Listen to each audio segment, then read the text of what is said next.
Okay friends, നമ്മളിത് നോക്കുന്നത് Spearman's method ആണ്. കോഎഫിഷ്യന്റ് ഓഫ് കോറിലേഷനിൽ കാൾ പിയേഴ്സൺസ് മെത്തേഡ് നമ്മൾ ഡിസ്കസ് ചെയ്ത് കഴിഞ്ഞു.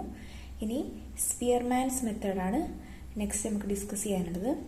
സ്പിയർമാൻസ് മെത്തേഡിനെ സ്പിയർമാൻസ് റാങ്ക് കോറിലേഷൻ എന്നുകൂടെ പറയും. സ്പിയർമാൻസ് റാങ്ക് കോറിലേഷൻ നമുക്ക് നോക്കാം.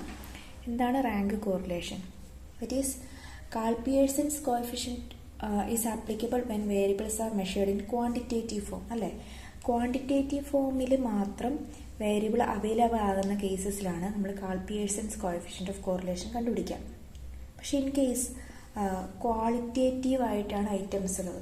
ഫോർ എക്സാമ്പിൾ നമ്മളൊരു ബ്യൂട്ടി കോൺടെസ്റ്റ് ഒക്കെ നടത്തണം. അപ്പോൾ അതിൽ റാങ്ക് ചെയ്യായിരിക്കും ഉണ്ടാവും. അല്ലേ, റാങ്ക് ചെയ്യുണ്ടാവും. 2-3 ജഡ്ജസ് ഇരിക്കുന്നുണ്ടെങ്കിൽ 3 പേരുടെ റാങ്കുകൾ ഉണ്ടാവും. സോ അത് തമ്മിലുള്ള റിലേഷൻ നോക്കുന്നുണ്ടെങ്കിൽ അതിനെ റാങ്ക് കോറിലേഷൻ മെത്തേഡ് യൂസ് ചെയ്തിട്ട് വേണം ചെയ്യാൻ വേണ്ടിയിട്ട്. ആ മെത്തേഡ് സ്പിയർമാൻസ് റാങ്ക് കോറിലേഷൻ നമ്മൾ ചെയ്യുന്നത്. ഓക്കെ, അങ്ങനെ ക്വാളിറ്റേറ്റീവ് ഫോമിലുള്ള വാല്യൂസ് തമ്മിലുള്ള കോറിലേഷൻ ചെക്ക് ചെയ്യാൻ വേണ്ടിയിട്ട് നമ്മൾ യൂസ് ചെയ്യുന്നതാണ് Spearman's rank correlation. Okay, so Spearman's rank കോറിലേഷൻ്റെ ഫോർമുല എങ്ങനെയാണ്?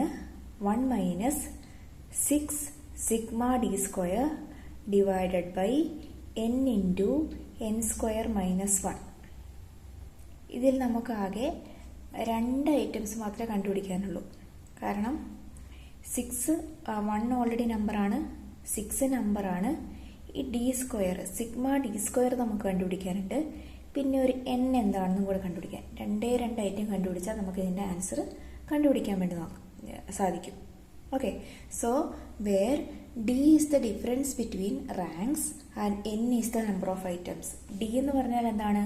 റാങ്കുകളുടെ ഡിഫറൻസ്. ഇപ്പോൾ 2 സീരീസ് ഓഫ് റാങ്ക്സ് ഉണ്ട്, 2 ജഡ്ജസ് ഇട്ട റാങ്കുകളുണ്ട് എങ്കിൽ അതിൻ്റെ ഡിഫറൻസിനെയാണ് ഡി, ക്യാപിറ്റൽ ലെറ്റർ ഡി സൂചിപ്പിക്കുന്നത്. എൻ എന്ന് പറയുന്നത് നമ്പർ ഓഫ് ഐറ്റംസ്. ഇപ്പം നമ്മൾ റാങ്ക് ഇടുവാണെങ്കിൽ എത്ര ഇൻഡിവിജ്വൽസ് അതിൽ പാർട്ടിസിപ്പേറ്റ് ചെയ്തിട്ടുണ്ട്, ഓക്കെ, അതായിരിക്കും എൻ എന്ന് പറയുന്നത്. സോ ഈ പ്രോബ്ലം നമുക്കൊന്ന് ചെയ്ത് നോക്കാം.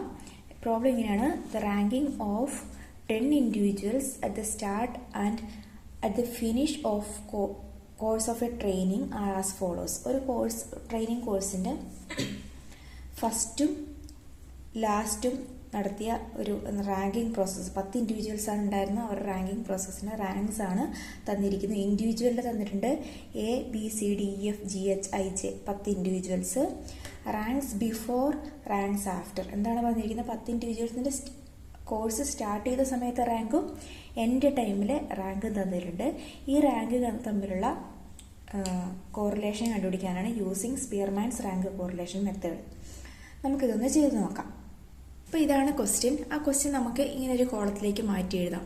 അപ്പം റാങ്ക്സ് ബിഫോർ കൊണ്ട് ഇൻഡിവിജ്വൽസിൻ്റെ കോളം ഇല്ലെങ്കിലും കുഴപ്പമില്ല, നിങ്ങൾ വരയ്ക്കുന്നുണ്ടെങ്കിൽ വരച്ച കുഴപ്പമൊന്നുമില്ല. നമുക്ക് അത്യാവശ്യമായിട്ട് വേണ്ടത് ഈ 2 റാങ്കുകൾ മാത്രമാണ്. So ranks before and ranks after.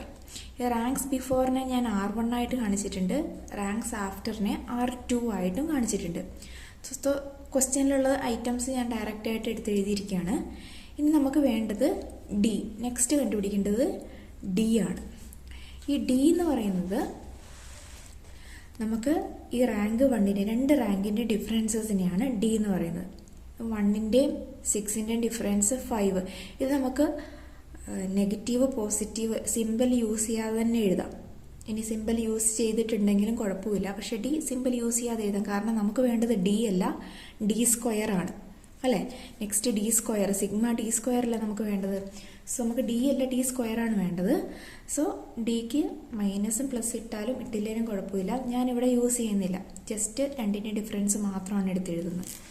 Okay, so 6 difference 5, 6ൻ്റെയും 8ൻ്റെയും ഡിഫറൻസ് 2, 3ൻ്റെയും ഡിഫറൻസ് 0, 9ൻ്റെയും 2ൻ്റെയും ഡിഫറൻസ് 7, 5ൻ്റെയും 7ൻ്റെയും ഡിഫറൻസ് 2, 2ൻ്റെയും 10ൻ്റെയും ഡിഫറൻസ് 8, 7, 5ൻ്റെ ഡിഫറൻസ് 2, ദെൻ 10, 9, 10ൻ്റെയും 9ൻ്റെയും ഡിഫറൻസ് 1, 8ൻ്റെയും 4ൻ്റെയും ഡിഫറൻസ് 4, 4ൻ്റെയും 1ൻ്റെയും ഡിഫറൻസ് 3. ഓക്കെ, സോ നമുക്ക് ഡി കിട്ടി. പക്ഷെ നമുക്ക് ഡി അല്ല വേണ്ടത്. നമ്മുടെ ഫോർമുലയിൽ എന്തായിരുന്നു പറഞ്ഞാൽ സിഗ്മ ഡി സ്ക്വയർ ആണ് വേണ്ടത്. അപ്പോൾ നമുക്കതിന് ഡിയുടെ സ്ക്വയർ കണ്ടുപിടിക്കാം. സിമ്പിളാണ്. ഡി കണ്ടുപിടിച്ചാൽ ഡിയുടെ സ്ക്വയർ കണ്ടുപിടിച്ചാൽ മതി. 5ൻ്റെ സ്ക്വയർ 25, 2ൻ്റെ സ്ക്വയർ 4, 0ൻ്റെ സ്ക്വയർ 0 തന്നെയായിരിക്കും, 7ൻ്റെ സ്ക്വയർ 49, 2, 4, 8, 64, 2ൻ്റെ സ്ക്വയർ 4, 1ൻ്റെ സ്ക്വയർ 1 തന്നെ, 4ൻ്റെ സ്ക്വയർ 16, 3, 9. ഓക്കെ, സോ നമുക്ക് ഡി കിട്ടി, ഡി സ്ക്വയർ കിട്ടി. നമുക്ക് വേണ്ടത് എന്താണ്? സിഗ്മ ഡി സ്ക്വയർ ആണ്. സിഗ്മ ഡി സ്ക്വയർ എന്താണ്? ഈ ഡി സ്ക്വയറിൻ്റെ ടോട്ടൽ. സിഗ്മ ഡി സ്ക്വയർ എന്ന് പറഞ്ഞാൽ ഈ ഡി സ്ക്വയറിൻ്റെ ടോട്ടൽ. ഡി സ്ക്വയറിൻ്റെ ടോട്ടൽ ചെയ്യുമ്പോൾ നമുക്ക് 176 എന്ന് കിട്ടും. ഓക്കെ, സോ ഇനി നമുക്ക് വേണ്ടത് സിഗ്മ ഡി സ്ക്വയർ കിട്ടി. ഇനി എൻ ആണ് വേണ്ടത്. എന്നത് നമ്പർ ഓഫ് ഐറ്റംസ് ആണ്. നമ്മളോട് പറഞ്ഞിട്ടുണ്ടായിരുന്നു 10 ഇൻഡിവിജ്വൽസിൻ്റെ റാങ്കാണ് ഇവിടെ ചെയ്യുന്നത്. അപ്പോൾ നമുക്കിനി എണ്ണേണ്ട കാര്യമൊന്നുമില്ല. n is equal to 10. Then sigma d square is equal to 176. നമുക്ക് ഫോർമുല അപ്ലൈ ചെയ്യുമ്പോൾ എങ്ങനെ വരും? Formula rank correlation is equal to 1 minus 6 sigma d square divided by n into n square minus 1. ഇതല്ല നമ്മുടെ ഫോർമുല എന്ന് പറയുന്നത്. അതെ, അപ്പോൾ നമുക്ക് ഒന്ന് സിഗ്മ ഡി സ്ക്വയറും എന്നും എഴുതാം. സിഗ്മ ഡി സ്ക്വയർ 176ഉം n is equal to 10ഉം ആണ്. സോ നമ്മൾ ചെയ്യുമ്പം 1 മൈനസ് 1 പുറത്താണ്, കോമൺ ആയിട്ടുള്ളതാണ് അതിൻ്റെ, അതായത് ന്യൂമറേറ്റർ അല്ല. Okay, so 1 minus 6 into sigma D square എന്ന് പറയുന്നത് 176 ഡിവൈഡഡ് ബൈ n എന്ന് പറയുന്നത് 10 ആണ്. 10 into 10 square minus 1.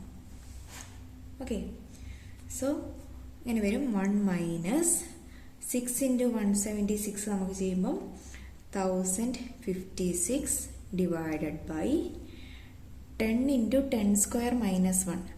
10 into 10 square എന്ന് പറഞ്ഞാൽ എത്രയാ? 100 മൈനസ് 1. ഓക്കെ, നമുക്ക് മാറ്റി എഴുതുമ്പോൾ എങ്ങനെ വരും? 1 minus 1056 divided by 10 into 100 minus 1. ആദ്യം നമുക്ക് ബ്രാക്കറ്റിൻ്റെ ഉള്ളിൽ ചെയ്തിട്ട് പുറത്തുമായിട്ട് ഇൻറ്റു ചെയ്യാൻ വേണ്ടി പറ്റുള്ളൂ. അപ്പോൾ 10 മൈനസ് 1 99. 99 ഇൻറ്റു 10 എത്രയായിരിക്കും? 990. 990 ആയിരിക്കും. അപ്പോൾ ചെയ്യുമ്പോൾ 1 minus 1056 divided by 990 which is equal to 1 minus 1.07 കിട്ടും. 1ൽ നിന്ന് 1.07 മൈനസ് ചെയ്യുമ്പോൾ, അതായത് ചെറുതിൽ നിന്ന് വലുതല്ലേ കുറയ്ക്കേണ്ടത്, അപ്പം മൈനസ് ആയിരിക്കും നമുക്ക് ആൻസർ കിട്ടുക. സോ മൈനസ് 0.07 എന്നായിരിക്കും നമുക്ക് റാങ്ക് കോറിലേഷൻ്റെ ആൻസർ കിട്ടുക. ഓക്കെ, സിമ്പിളായിട്ടുള്ള മെത്തേഡ് അത് യൂസ് ചെയ്തിട്ട് നമുക്ക് ചെയ്യാം.